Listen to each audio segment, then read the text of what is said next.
Hey there, everyone. Welcome back to another look at some Japanese game. And this game is actually Milandra for the Super Famicom. And Milandra is another part of the...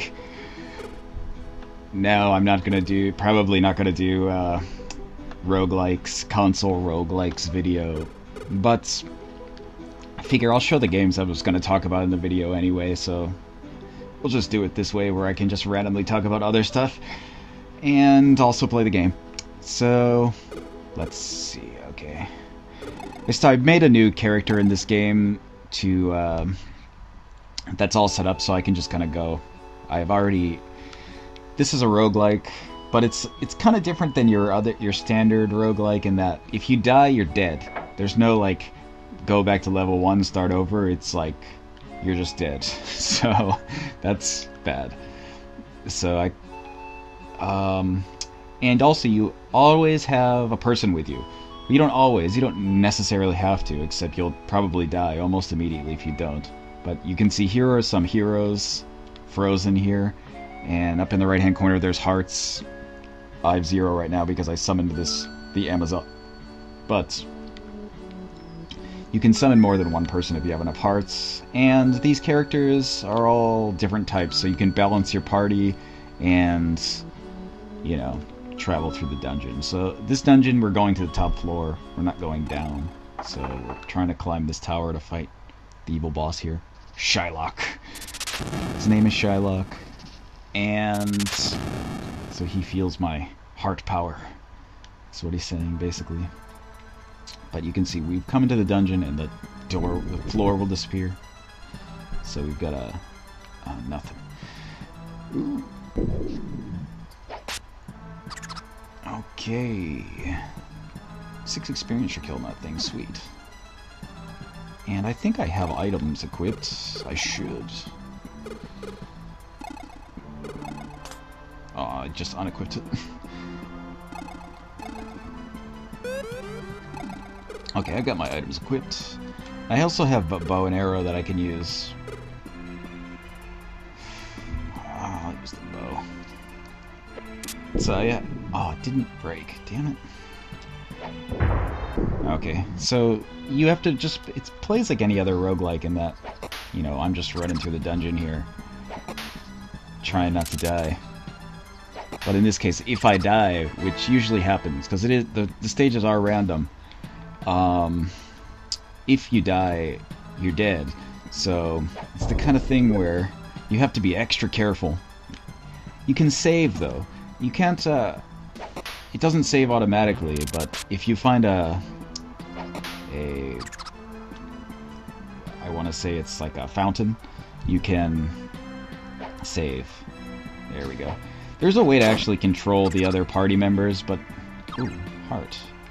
You can control each character separately if you really want to, except it takes a lot more time to do it that way, so I'm just letting the computer control it, even though it's like not actually optimal to do that, because the computer, as you can see, will just run around in circles instead of attacking the enemies, which is usually a bad idea.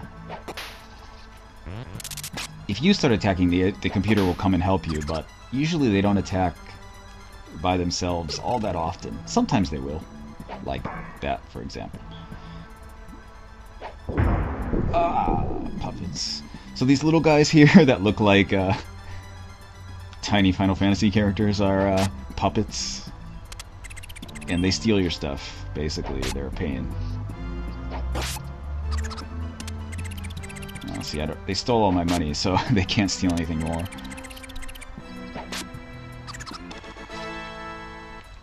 But you don't get it back, so that's bad. But generally, I don't really have a lot to say about this game. It's actually one of the least forgiving roguelikes I've ever played. I mean, which is, you know, hard to say.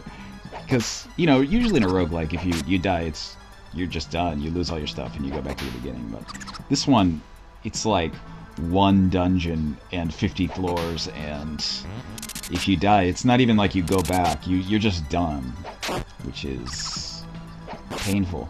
Unless you can, I mean, you can save though, so that's not It's not all terrible. You don't have to do it all in one shot. It's just kind of painful. But, you know, it's people who like roguelikes like that kind of thing. I like that kind of thing. It's difficult, and it's difficult to a point where, you know, it's a challenge. I know a lot of people complain if a game is too challenging these days, but they're probably not fans of roguelikes. But I think we cleared this floor. Besides that, the computer will kill it, hopefully. There is this treasure chest here, but I only have a 21% chance of not setting off the trap, so I'm not going to try and mess with it. But yeah, so anyway, we're gonna just look at this and play it. I don't have a lot to say about it. It's made by ASCII, and ASCII, they still kind of make games, except they're a different company now. And the stuff they did make as ASCII is underwhelming. I can't really think of much that they did. I know they did Seventh Dragon on the Super Nintendo, but other than that, I think they just ported it. It's not... I don't think they actually made the original. But the only... the thing I can think of that's good about ASCII is that they were actually the people who developed the MSX in Japan, and I guess wherever else, Russia and wherever else it was, MSX was popular. But I guess they were part of Microsoft originally in the early 80s, and then after Microsoft, they became something else after that. I don't remember. And now I think they're Kadokawa Games. Or they're at least owned by Kadokawa Games, who did like Demon Gaze and stuff recently, and Knights of the Round, Students of the Round, and stuff like that. So I mean, they're still like kind of a company, but I don't know what they actually do now. I think they print Japanese magazines. I think they might be Dengeki PlayStation might be made by the same company who made this game. So that's possible. I honestly don't remember. But the game itself is actually pretty interesting. You know, it plays like a standard roguelike, except you don't have food and you don't gain health by walking around, which is, you know, a little different. But I have ways to heal. I have items and stuff that I can heal with, which I will soon be doing. There we go. But you'll see, like, if you get surrounded by enemies, you're pretty much dead. The computer is usually way stronger than you, though, so that's helpful. I should. Okay. These puppets are gonna steal my stuff. Oh well. Anyway, I'm just gonna talk about some random stuff while we watch me fail at playing Milandra. But I don't know, yesterday I went to another... I mean, I talked about this in one of my Dark Souls videos before, but I went to a thing called Gamers Lounge in Tokyo yesterday, and it's fun. Like, it's just like a random group of Japanese gamers who get together and play, I don't know, whatever people bring for games, basically. I mean, the guy who runs it brings games, like, so there's usually Xboxes, which is, you know, you wouldn't expect, but yesterday was like Halo 4 was the big thing everybody was playing, and like, you know, people were somebody actually went and bought an Xbox like yesterday halfway through the event. Like, they just like went out and bought an Xbox to play Halo 4 at home, which is oh damn, that was pretty interesting. Oh, nice.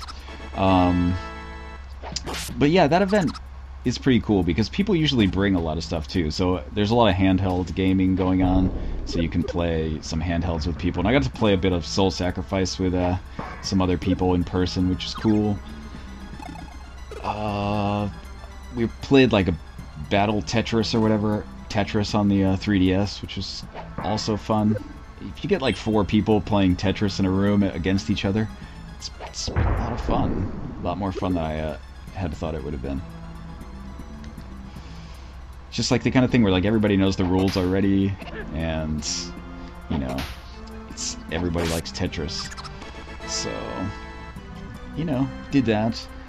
And apparently, I don't know anybody who's like a pro gamer or whatever in Japan, but apparently like the #1 Halo player in Japan was there, and like one of the best like first-person shooter guys in Japan, the PC first-person shooter guys in Japan was there. And last time there were like a bunch of like top guys for fighting games were there, which, you know, some people might care about. I don't really care, but you know, it's pretty interesting that those people are hanging out. So, you know, it's definitely a place where gamers are hanging out. But it was a lot of fun because like I got to meet a bunch of people and play some games with some cool people. So, you know, that's always good. Can't complain about that. And you know, I got to talk. And it wasn't just like console games or handheld games. We played some board games. That was pretty cool. There was like this kind of wood chopping game that was actually a lot of fun.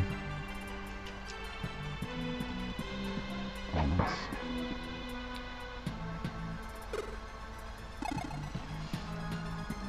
And I don't know, yeah. So here I am playing this Milandra. It's another part of my recent... I have a lot of console, not a lot, but some console roguelikes that aren't really that well known or out in the US, or have never heard anybody else talk about like this one, but you know, it's the kind of thing where I just don't think enough people are really interested in it. You know, roguelikes aren't that popular, and I think, oh wow, I didn't realize I picked up some more stuff.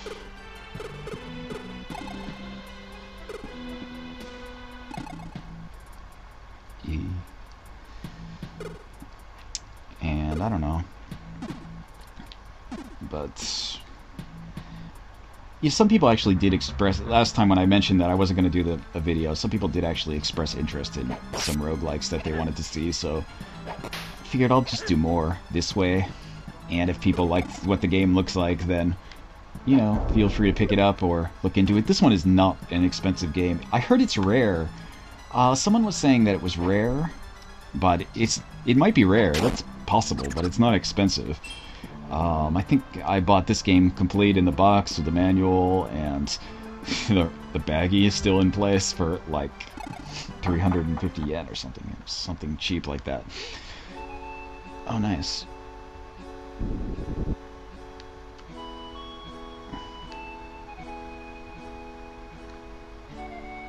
Okay, so we... Ah, damn.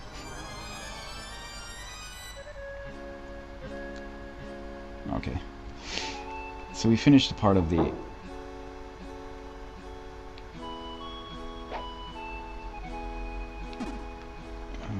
let's see, we finished a part of the dungeon there.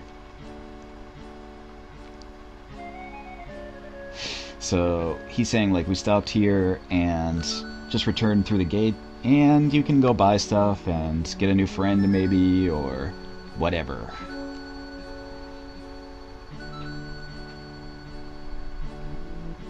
Okay, so, you know, if you step on this, you can go back, basically.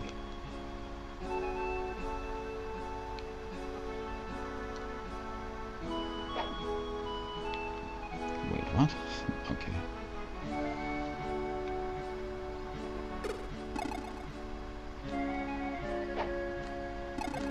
I forgot what I'm supposed to do.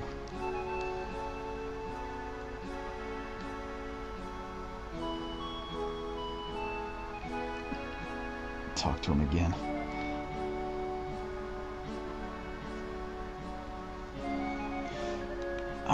Okay. Well, okay. I guess we're just gonna go back. Okay. So, when you step on those things, it activates a gate down here. And I don't have enough hearts to actually summon somebody new, so I'm just gonna keep my Amazon.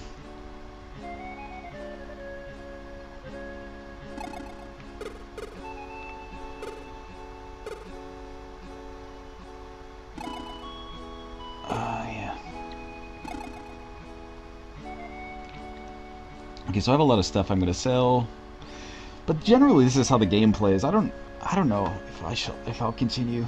Yeah, this video is already 15 minutes.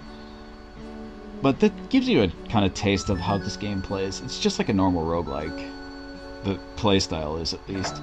But you know, here's the gates where you can see, here's the glowing one. I can go back to the next floor. I didn't sell any of my stuff. But here is a... Oh, that's not the one.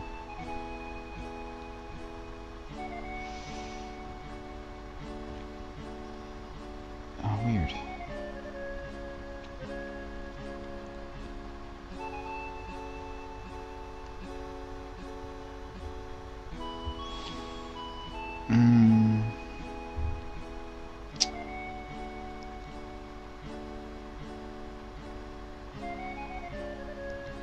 Okay, so he wants me. He knows a lot about mushrooms, apparently.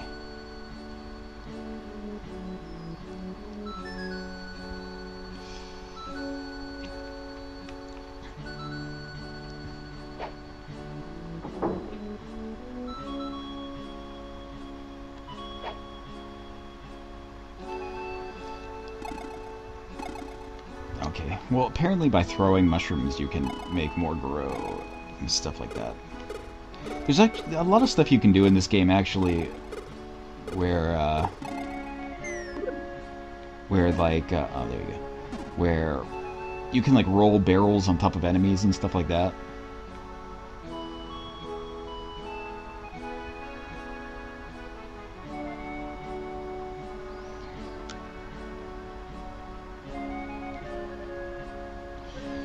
Yeah.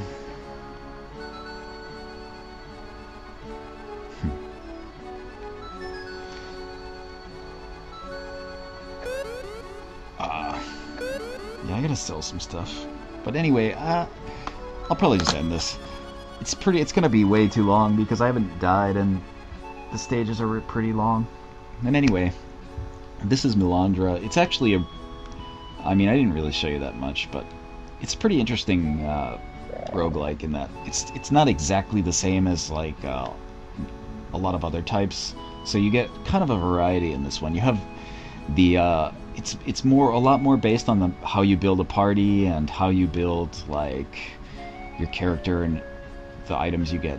Obviously the items you get is important, just like any other roguelike, but in this case you collect them from the dungeon and come back here and build new ones and sell them and buy new ones and whatever. And again, it's important to create a balanced party. Because, you know, I couldn't open any of those chests because I didn't take this guy, who is the thief, who can open the chests for you. But, yeah, there's wizards and stuff you can see, and this guy's like the karate guy and whatever. There's a bunch of different stuff you can do in this game. But, you know, it is long, and it's very difficult, and I always die a ton of times. And, you know, when you die, you lose all your stuff, so that's... Unless you saved, but, you know, whatever. So yeah, that'll be it. That's a quick... This is actually a quick look. It's not even, like, that much of the game. And we've been talking for 20 minutes. But, anyway, that's it. Milandra on the Super Famicom. Cheap and fun if you like roguelikes. And, you know, it's something different than the other standard stuff like your Shirens and, other Shigina dungeon games or mystery dungeon games. You don't have the... It's different in style, different in theme, and different in play. So, it's still roguelike, but different. So, might be something you're into, and might be something you want to look into if you like roguelikes. So, and it's actually... I mean, besides not knowing what any of the items do, it's not so bad to play without knowing any Japanese. You might be able to fumble your way through it. But anyway, I'll catch you guys next time.